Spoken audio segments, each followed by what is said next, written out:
여러분 안녕하십니까? 금요일 아침 여수 MBC 뉴스투데이입니다. 광양제철소의 고로 오염물질 배출과 관련해 광양시의회가 포스코 측에 정면으로 문제를 제기하고 나섰습니다. 포스코 광양제철소가 사회적 책임을 다할 것을 촉구하는 시의회 의원들의 공동 성명이 만장일치로 채택됐는데요. 광양시도 행정명령을 내린 데 이어 조만간 현장 점검에 나설 계획이어서 포스코 측의 대응이 주목됩니다. 조희원 기자가 보도합니다. 임시회 첫 번째 안건으로 포스코 대기 환경 개선 촉구 성명서안을 상정한 광양시 의회는 포스코의 사회적 책임 이행을 촉구했습니다. 광양시 의회 의원들이 광양제철소의 개선 명령을 촉구하는 성명서를 전체 동의로 발의하고 또 만장일치로 채택한 건 이번이 처음입니다. 후속 조치를 취하고 있으나 지금까지 납득할 만한 가시적인 성과를 보이지 않고 있다. 개선 의지에 대해 의문을 가지지 않을 수 없다. 성명서 발의를 주도한 백성호 의원은 지난해 행정처분이 면제될 당시 고로가스 오염물질을 저감할 기술이 없다고 포스코 측이 주장했으나 지난해 새로운 저감시설을 설치해 오염도를 97%까지 낮춘 현대제철의 사례로 변명에 불과했다는 사실이 드러났다며 앞으로 광양제철소를 상대로 본격적인 감시 활동을 펼칠 것을 예고했습니다.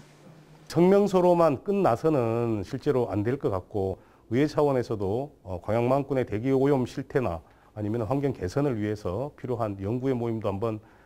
한편 광양시는 야드 밀폐와 행정명령에 대한 계획 수립 기한을 4월 말로 못 박았습니다. 석탄야드의 면적은 40만 제곱미터로 제철소 내 전체 야드 면적의 절반 이상을 차지합니다. 이에 따라 밀폐화가 이뤄지면 비산먼지가 눈에 띄게 저감돼 주변 마을의 피해도 감소할 것으로 기대됩니다. 환경단체하고 광양시의회하고 또 전라남도하고 저희하고 사자 합동으로 해서 같이 한번 중간 점검을 할 계획을 가지고 있습니다. 수십 년째 계속되어 온 광양제철소발 환경 오염 문제. 올해는 관련 대책이 가시적인 성과를 낼 수 있을지 주목됩니다. MBC 뉴스 조희원입니다. 전남 동부 지역에서 밤사이 6명의 코로나19 신규 확진자가 발생했습니다. 순천시는 어제 광주 TCS 국제학교 관련으로 확진을 받은 학생의 순천 거주 가족 1명이 전수검사에서 코로나19 양성 판정을 받았다고 밝혔습니다. 밤사이 또 다른 광주 TCS 학생 가족 3명도 확진을 받았지만 해당 학생은 음성 판정을 받아 정확한 감염 경로 조사가 진행되고 있습니다. 자가격리 중 양성 판정을 받은 고흥 확진자 1명은 광주 종교시설 확진자 가족과 접촉한 것으로 확인됐습니다.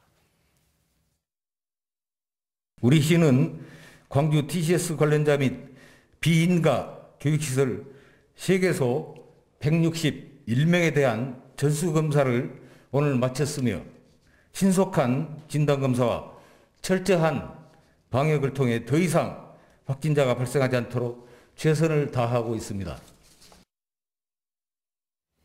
국제학교발 확산세가 걷잡을 수 없이 이어지면서 광주 지역은 다시 비상 상황입니다. 어린이 돌봄 기능이 중단됐고 사회적 거리 두기가 더 연장될 우려가 커지면서 시민들의 분노가 거세지고 있습니다. 이계상 기자입니다. 한반에 15명이 정원인 어린이집 교실에 불과 2명의 어린이만 출석해서 선생님과 놀이학습을 하고 있습니다. 코로나19가 확산됨에 따라 어린이집이 긴급 휴원 조치됐고 그나마 긴급 돌봄이 필요한 어린이만 제한적으로 등원이 가능해졌기 때문입니다. 어린이들을 돌보느라 어쩔 수 없이 휴직까지 하고 있는 학부모들은 이 상황이 답답할 따름입니다. 이게 계속 반복이 되다 보니까 일자리를 다시 찾을 수도 없을 뿐더러 복귀 자체가 조금 어렵다고 생각이 많이 들더라고요. 온라인상의 육아맘 카페에는 갑작스러운 휴원 조치에 성토가 이어졌습니다. 어린이집 운영자들도 코로나 상황에 따라서 되풀이되는 휴원 결정이 허탈하고 야속하기만 합니다. 또 이렇게 갑자기 광주가 또 많이 나와버렸잖아요. 그래서 정말 2021년을 어떻게 아이들과 생활을 할 것인가 이것이 많이 걱정이 되죠. 방역 수칙을 잘 지키며 하루하루 학생들을 지도해온 학원들도 비인가 교육시설의 일탈 때문에 그나마 있던 원생들조차 발길이 끊겼다며 잘못된 행동에 대한 책임을 묻고 대책도 마련해달라고 호소하고 있습니다. 갑자기 학생들에게 이렇게 많은 전파가 되다 보니까 지금까지 조심스럽게 준비해왔던 이제 소상공인 학원이라든지 자영업자들은 억장이 무너지는 듯한. 소상공인 자영업자들은 코로나 확산세에 다시 직격탄을 맞게 됐습니다. 다음 주부터는 사회적 거리두기가 완화될 거라고 조심스럽게 기대를 가졌지만 물거품이 되지 않을까 걱정이 커졌습니다.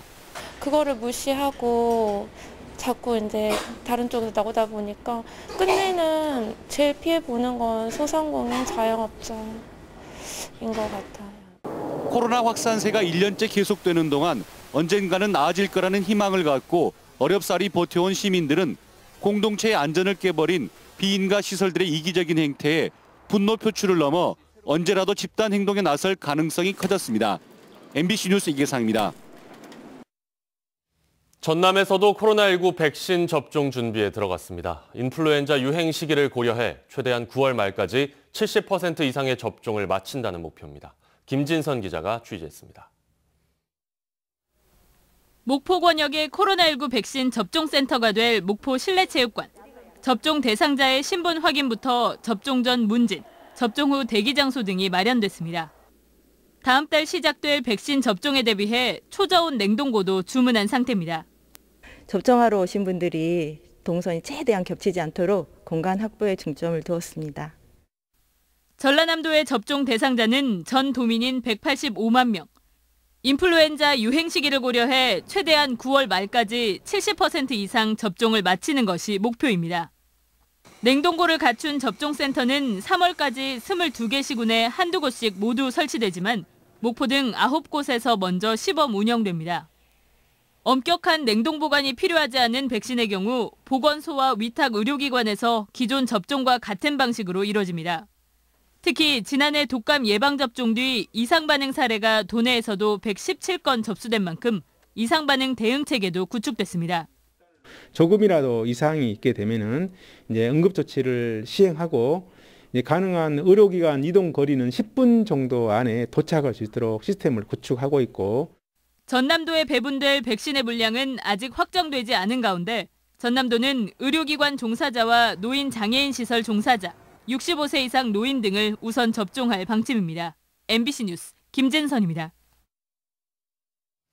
여수형 재난지원금 지급이 다음 주 월요일부터 시작되는데요. 여수시가 지원금 나눔 캠페인에 들어갔습니다.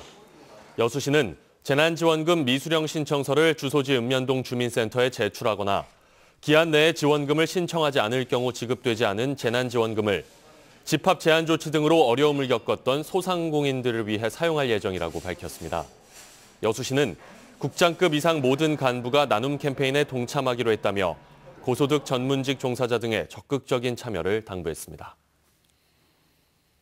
광양시의회가 감염병 전담 요양병원 지정과 관련해 정부와 전라남도의 일방적 추진에 유감을 나타냈으며 재난지원금 추가 지급에 대해서도 광양시의 심도 있는 검토를 당부했습니다.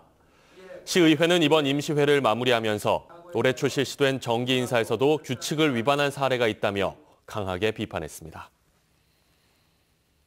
올해 세계 경기 회복 전망에 따라 광양항의 물동량 처리 목표가 지난해에 비해 상향 조정됐습니다. 여수광양항만공사는 올해 총 물동량 목표를 지난해 2억 7,500만 톤보다 7.3% 늘어난 2억 9,500만 톤으로 컨테이너 물동량은 지난해 216만 TEU보다 8.8% 증가한 235만 TEU로 올려잡았다고 밝혔습니다. 공사 측은 코로나19 확산에도 올해부터는 점차 경기가 회복세를 보일 것으로 예상됨에 따라 광양만권의 주력 산업인 석유화학과 철강 관련 화물 확대에 초점을 맞출 계획이라고 설명했습니다.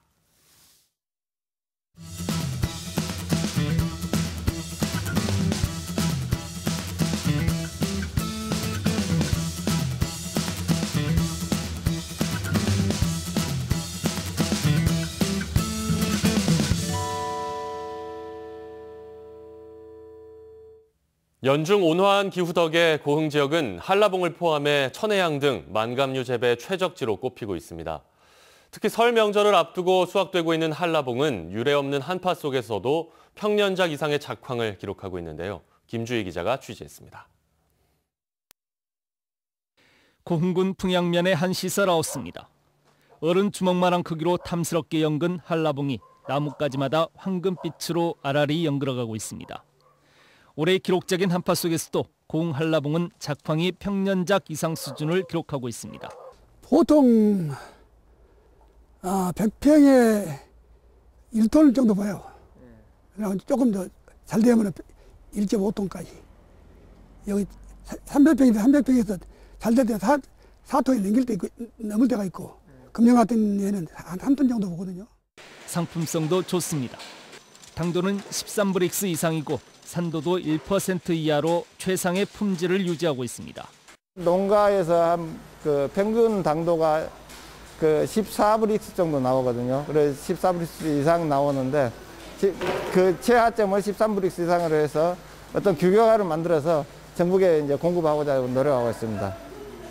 전량 친환경 재배 방식으로 출하되고 있는 고흥 한라봉은 상품 기준 3kg 한 상자에 25,000원 선에 거래되고 있습니다. 고흥군 풍양면과 도하면 일대에서 재배된 한라봉의 올해 수확량은 400여 톤에 이를 것으로 전망됩니다. 농가 수익만 22억여 원에 이를 것으로 예상됩니다.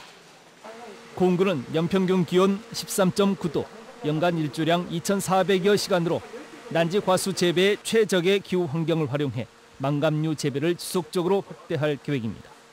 한라봉과 망감류인 황금양, 레드양, 천혜양 등 60농가 23헥타를 재배 중이며 기후온난화 대응과 다양한 농가 소득 제고를 위해 재배 면적을 확대하고 지속적으로 지원하고 있습니다.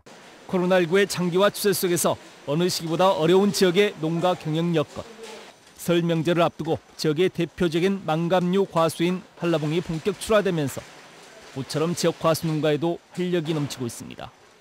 MBC 뉴스 김주입니다. 문화체육관광부와 한국관광공사가 2년마다 발표하는 한국관광 100선에 전남 동부지역 주요 명소들이 이름을 올렸습니다. 순천에서는 순천만 습지와 국가정원이 지난 2013년부터 5회 연속 선정됐고 여수 오동도와 여수세계 박람회장은 이번까지 모두 4차례 관광 100선에 포함됐습니다. 이와 함께 고흥에서는 일명 쑥섬으로 알려진 애도가 올해 처음으로 국내 대표 관광지에 선정됐습니다. 섬 지역을 방문하는 관광객들에게도 여객선 운임을 지원할 수 있도록 전라남도 도서지역 여객선 운임 지원 조례안이 전남도 의회 상임위를 통과해 다음 달 2일 본회의에 상정됩니다. 조례안을 대표 발의한 농수산위원회 정광호 위원장은 관광객들이 전남의 아름다운 섬들을 부담 없이 찾을 수 있도록 지원 방안을 마련한 것이라며 관광객 유치에 기여할 것이라고 밝혔습니다. 광양만권 경제자유구역 내 율촌산단에 기능성 필름과 화장품 생산 기업이 유치돼 물동량과 일자리 창출 효과가 기대됩니다. 광양만권 경제자유구역청은 어제 아람코리아와 필코스메틱 코리아 등 2개 기업과 245억 원 규모의 투자 협약을 체결했으며 앞으로 지역경제 활성화와 일자리 창출이 기대된다고 밝혔습니다. 전남도는 최근 코로나19 장기화로 인한 국내외적 경기 침체 상황에도 유망 기업들의 투자 유치는 큰 의미가 있다며 해당 기업들에 대한 적극적인 행정적인 지원에 나설 예정입니다. 감사 착수율 저조로 지적을 받아왔던 국민감사 청구 제도가 활성화할 수 있도록 개정안이 발의됐습니다. 더불어민주당 소병철 의원은 현행법상 국민감사 청구 요건이 법령 위반과 부패 행위 등으로 제한적이었지만 불합리한 행정 운영을 포함시켜 요건을 완화하는 개정안을 발의했다며 이를 통해 국민감사 청구가 활성화할 것으로 기대하고 있습니다. 소 의원은 또 지난해 집중호우 당시 섬진강 범람으로 피해를 입은 주민들이 국민감사를 청구했지만 여전히 진행되지 않고 있다며 발의 배경을 설명했습니다. 도내 교통안전이 취약한 초등학교 주변 어린이 보호구역에 자녀 안심 그린숲이 조성됩니다. 전남도는 순천 신대초등학교와 광양 북초등학교 등 도내 5곳의 어린이 보호구역 내에 가로 녹지 공간을 확보함으로써 인도와 차도를 분리할 예정입니다.